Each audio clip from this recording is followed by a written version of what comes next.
क्या आप जानते हैं कि आपकी बॉडी में एक ऐसी चीज है जिसे ना आग जला सकती है ना एसिड गला सकता है। इंसान मर जाता है, जिस्म मिट्टी हो जाता है, मगर ये एक छोटा सा हिस्सा हमेशा जिंदा रहता है। ये कोई ब्रेन या हार्ट नहीं, बल्कि आपकी रीढ़ की हड्डी का सबसे आखिरी किनारा है।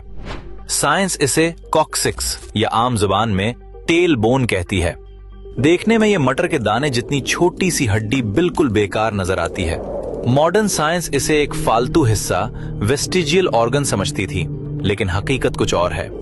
आज से 1400 साल पहले, जब कोई लेबोरेटरी नहीं थी, अरब के सहरा में एक आवाज गूंजी। हमारे नबी करीम सल्लल्लाहु अलैहि वसल्लम ने इंसानी क्रिएशन का सबसे बड़ा राज दुनिया को बताया। सही बुखारी और मुस्लिम की हदीस है। आप सल्लल्लाहु अलैहि वसल्लम ने फरमाया, इंसान का सारा जिस्म मिट्टी खा जाती है सिवाय आजबुज़्ज़म्ब, टेल बोन के। अरबी में आजबुज़्ज़म्ब का मतलब है रीढ़ की हड्डी की जड़ या बीज, सीड। आपने फरमाया, इसी से इंसान पैदा किया गया और इसी से कयामत के दिन दोबारा रिक्रिएट किया जाएगा। साइंसदानों के लिए यह मानना मुश्किल था कि एक हड्डी कैसे हमेशा सेफ रह सकती है। फिर 20वीं सेंचुरी में साइंस ने इस दावे को टेस्ट करने का फैसला किया। जर्मन साइंसदानों ने इस हड्डी को बहुत हाई टेम्परेचर पर जलाया, उसे पीस कर राख बना दिया।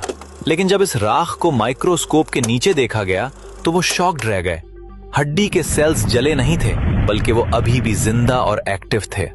ये एक्सपेरिमेंट साबित कर रहा था कि हदीस का एक एक लफ्ज सच है। ये हड्डी इनडिस्ट्रक्टिबल है, यानी फना नहीं होती। एम्ब्रियोलॉजी बताती है कि मां के पेट में इंसान का सबसे पहला बनने वाला हिस्सा यही हड्डी होती है। इसे प्रिमिटिव स्ट्रिक कहते हैं। ये वो बुनियादी बीज है जिससे पूरी बॉडी डिजाइन होती है। सोचिए, ये छोटी सी हड्डी अल्लाह का बनाया हुआ एक स्पर्म माइक्रोचिप है जिसमें आपका पूरा डेटा महफूज है। आप मर जाएंगे, सदियां गुजर जाएंगी, लेकिन जमीन के अंधेरों में आपका ये बैकअप डेटा महफूज रहेगा। और फिर जब कयामत का दिन आएगा और अल्लाह की खास बारिश बरसेगी, तो ये सोया हुआ बीज एक्टिव हो जाएगा। जिस तरह बारिश से पौधा उगता है, इसी तरह इस हड्डी से आपका पूरा जिस्म दोबारा रीजनरेट हो जाएगा। बिल्कुल वैसी ही बॉडी, वही फिंगरप्रिंट्स, वही पहचान, कोई तब्दीली नहीं। एक उम्मी नबी ने 1400 साल पहले डीएनए और क्लोनिंग का ये सिस्टम कैसे बताया? ये कोई आम बात नहीं, ये इसी क्रिएटर का कलाम है जिसने मौत और जिंदगी को बनाया। जैसे हवाई जहाज में ब्लैक बॉक्स होता है, वैसे ही ये हड्डी इंसान का ब्लैक बॉक्स है। जिस तरह क्लाउड पर आपका डेटा कभी डिलीट नहीं होता, अल्लाह ने ये हड्डी आपके जिस्म का क्लाउड सर्वर बनाई है। साइंस आज जिन टेक्नोलॉजीज पर काम कर रही है, इस्लाम ने सदियों पहले उनकी बुनियाद रख दी थी।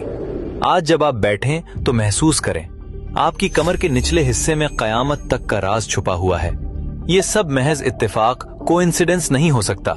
ये एक बहुत बड़ी प्लानिंग का हिस्सा है। ये निशानियां इसलिए हैं ताकि हमारा ईमान, फेथ मजबूत हो और हम शक से निकल आएं। अल्लाह अपनी कुदरत दिखा रहा है कि देखो, मैं तुम्हें एक जर्रे से भी दोबारा बना सकता हूं। इस जबरदस्त सिस्टम को देखकर बेइख्तियार जबान से निकलता है, सुभान अल्लाह। अगर इस वीडियो ने आपको कुछ नया सिखाया है तो इसे अपने दोस्तों और फैमिली के साथ शेयर करें। ऐसे ही मजीद साइंसी राज जानने के लिए हमारे पेज को अभी फॉलो कर लें। अगर आप चाहते हैं कि हम ऐसे ही मुश्किल और अहम टॉपिक्स पर रिसर्च करते रहें, तो स्टार्स भेजकर हमारी टीम को सपोर्ट करें। आपका एक छोटा सा स्टार भी हमारे लिए बहुत बड़ी मोटिवेशन है। याद रखें, इस्लाम और साइंस कभी नहीं टकराते, क्योंकि दोनों का खालिक एक ही है।